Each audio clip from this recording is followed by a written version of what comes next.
Successful Slave. That's me. What's up, man? Hi. International stacker, and you caught the king crab. All right.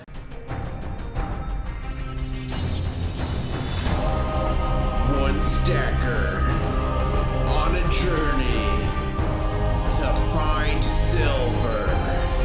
International stacker. All right, man. Well, how are you doing?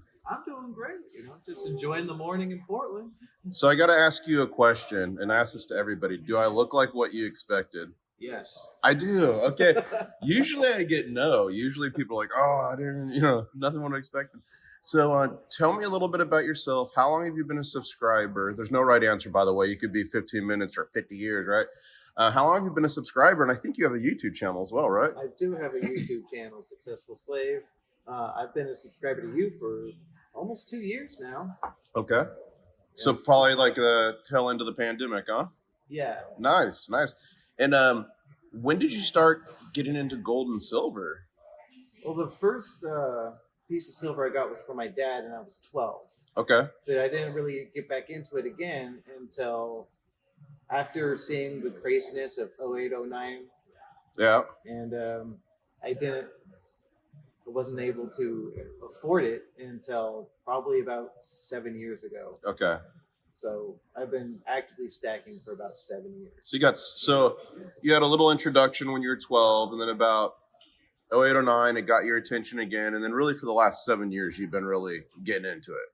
Yes. And what got you into the YouTube world? Did you get in as soon as you started stacking, you searched it, or is it more recent, or how did you figure that out? Oh no, I cruise YouTube a lot and watch weird videos. Yep. And I watched a video from LJ Silver Austere Privateer that he won silver. I was like, this can't be. No one just gives away silver. So I found a whole bunch of YouTube channels like Mad Stacker and Pirate and Yankee. Yeah. And I was just like, I'm just going to try it. And I started winning. I started winning big. Nice. In fact, my biggest win was 5 ounces from mill stacks. Did you ever make it to one of my mega guys? I have not, but I have It's watched a part of it. It's coming. I've done probably 5 or 6 mega guys, and I'm gonna do another one here in the near future. But like, I give away kilos, man. Kilo bars, bro. Kilos. And I was doing that before it was cool. But yeah, if you're watching a GAW, GAW stands for giveaway. And if you're new to stacking, or if you want to stack more silver but you can't afford it, subscribe to a lot of these channels, turn on the notifications, because there's all kinds of giveaways that happen all the time. And even me, like, I won giveaways, and I was hanging out with Silver Dragons yesterday, and he was actually watching my channel before he had a channel, and then he launched his channel, and then I won his first giveaway, which was an American Silver Eagle tone one. And then I actually took it with me and made a video putting it in the Great Pyramid of Giza in Egypt, saying like I was charging the dragon. You know what I mean? Yeah. But long story short is there's ways to stack even more silver, even if you've reached the top end of your budget, right? Yeah. Cool. So what's the biggest one you won? You said 4 ounces. Was it like 5 ounces? Was it a bar? Was it rounds? What was it? Oh, it was a 1 ounce round that mill stacks poured. Oh, cool. So I have one of his first pours. That's cool. And then I got a whole bunch of Canadian silver. Like got a few dollars. Okay, so they're got a junk half silver ounce. essentially. Yeah. Yeah. But I collect a bunch of Canadian silver. I bought some yesterday at spot price in one of those LCSs Right? here. Yeah. The junk silver around here always goes for spot, and I love it. Oh, does it? I didn't Yeah. realize that. Cool. Yeah, there's only a few places that'll do overspot for the foreign junk silver. There's always a premium on American junk silver, but the foreign junk silver is usually spot. And that was my secret that I had for a long time that I share with a lot of viewers is I would just go into LCSs and I'd be like, hey, you have any foreign silver that you're just going to send to the refiner, get rid of? I'll buy it from you at spot. And 9 times out of 10, they go, sure. And I found all kinds of good coins in those that ended up being higher premium. It's been crazy, It's been such a good opportunity. I actually started doing that because I watched one of your videos, I think, As an LCS getting good deals? Mm-hmm. Yep. So what do you wish? Obviously, you've been doing this a while. What do you wish What do you know now that you wish you knew when you started stacking? So maybe someone new could get a little bit of advice and do better than we did starting out. Have the bravery to ask what's in the back, because sometimes they hide the things that they're gonna go to scrap in the back, and you said, what foreign silver do you have in the back? Yep. And you can get a cheaper deal on that, and you can stack more. That's a good point, because I think a lot of people are kind of intimidated, especially when they first start going into LCSs and stuff. And one way to do that, folks, is you can say to them, and this isn't lying if you phrase it right, you could say to them, hey, I'm looking into maybe start pouring silver and stuff. Do you have any crap? Do you have any scrap silver that you're going to send to get refined? And then they might bring out 925 metals from the Franklin Mint. I've had that happen. They might bring out some like old 999 rounds that are all scarred up. I've gotten that before. One time LCS said, yeah, and he brought out a sack of 300 maple leaves. Oh, wow. And yeah, I have a video on this called The Lost Maple Leaf Hoard. And what happened is a metal detectorist in Arizona found them buried underground, sold them to this LCS here in California, we're actually in Portland, Oregon. I didn't say that, but I was just in California, brought into LCS in California, and they were all like dirty and gross or whatever. So he sold them to me for spot. So I bought 300 maples for spot, and then I washed them all off and stuff. And half of them were like crazy toned, like some of the cool stuff. So moral of the story, just like Successful Slave over here said, don't be afraid to ask what's in the back. And again, you can oftentimes get foreign junk silver for spot or a little above. It's worth it both ways. And oftentimes you can get messed up 999 or other foreign bullion for good deals if it's been like quote unquote messed up, right? Yes. That's awesome. Very scratched up. I got a lot of toned ounces from the back because they didn't want to put them in the front. There you go. One man's trash is another man's treasure, and a lot of people don't know how popular toned silver can be. So what's on your channel? What do you do? Well, I showcase what I win. And I've been recently doing looking through my laundry quarters. Haven't found any yet.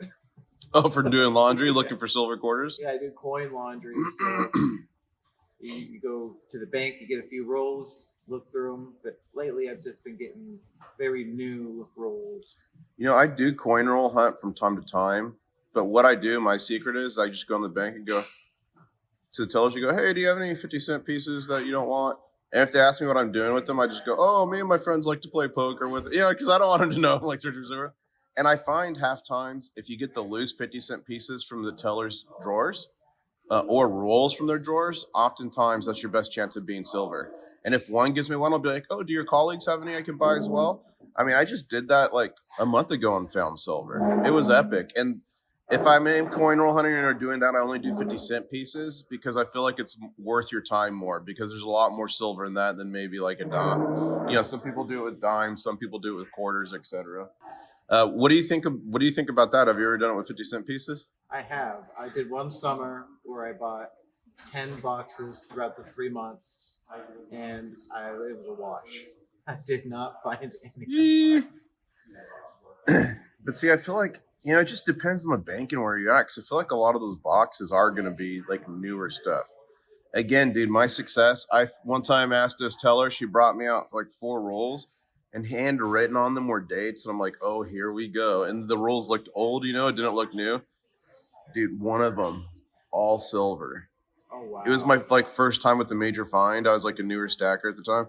My hand started shaking. I'm like, oh my gosh. And of course, a bunch of people online were like, that's fake. You made that roll, blah, blah, blah. But dude, it was totally real. And I was like, oh man, that's so cool. So how many subscribers do you have currently? I'm currently hovering around 180. Woo, maybe we get you to 200, folks. Check him out, sub him up. Well, man, it's been an absolute pleasure meeting you. And looks like you're adding to another one of your winnings there. There's only 50 of those in the world. In order to get one, you have to catch me in the wild. So that's actually the last one I have in my possession on this trip. And I'm meeting someone else at the airport today. So I'm going to have to mail them one. I'm going to have to mail them one in the mail. But congratulations on winning that. I love the skull. Thank you. That's not silver, is it? Oh, it's silver. Woo, 925 or what? Yep.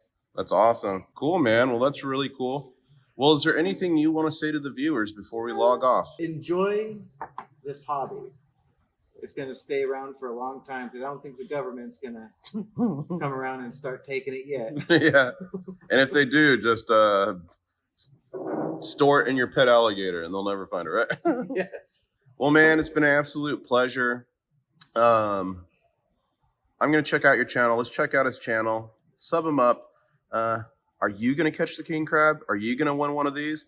Well, make sure you like, comment, subscribe, and turn on the notifications because you never know when I'm going to be in your backyard. He literally messaged me a day or two ago, and you see with the result, he caught the king crab. All right, I was about to end the video, guys, and he pulled out this mysterious black pouch out of his pocket. What do you got here? Well, got you one of my stickers. Oh. Got you number 1. Nice. And then I wanted to show off No Stacks Pour. Oh, so this is the one you for won. my 5-ounce win. Nice, man. That's cool. This here's my first piece I ever got. That was from my dad when I was 12. Oh, so you actually had the piece.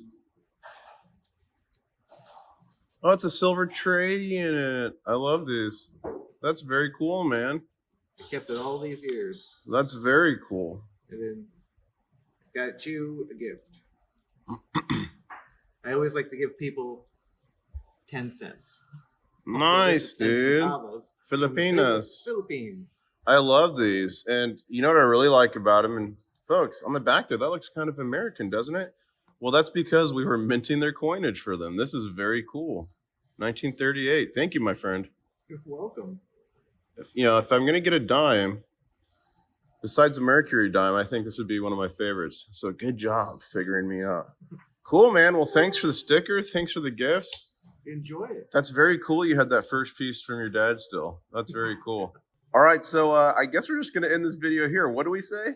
Catch you on the next one. Catch you on the next one. Woo! One stacker on a journey to find